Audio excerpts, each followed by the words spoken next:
হযরত শাহজালাল আন্তর্জাতিক বিমানবন্দরের বাইরের গোলচত্বর এলাকায় একটি গাড়িতে অভিযান চালিয়ে প্রায় ৩,৭৩,০০,০০০ টাকা মূল্যের ১,৮১২ গ্রাম স্বর্ণ উদ্ধার করেছে কাস্টমস গোয়েন্দা ও তদন্ত অধিদপ্তর। এ সময় গাড়ির চালক গাড়ি ফেলে পালিয়ে যান।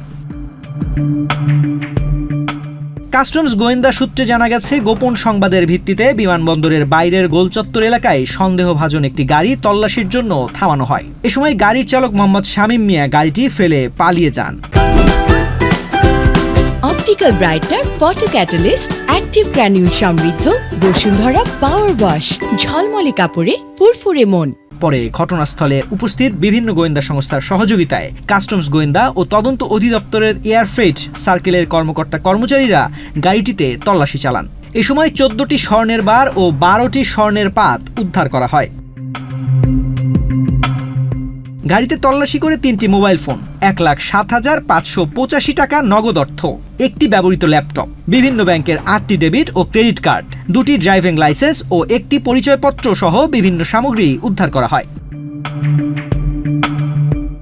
উদ্ধার করা স্বর্ণের মোট ওজন ১,৮১২ গ্রাম বা ১৫৫.৩৫ ভরি। কাস্টমস হাউস ঢাকার স্বর্ণ পরীক্ষার যন্ত্রে পরীক্ষা করে এগুলো ২৪ ক্যারেটের স্বর্ণ বলে নিশ্চিত হওয়া গেছে, যার আনুমানিক বাজার মূল্য ৩,৭২,৭২,৮৯২ টাকা।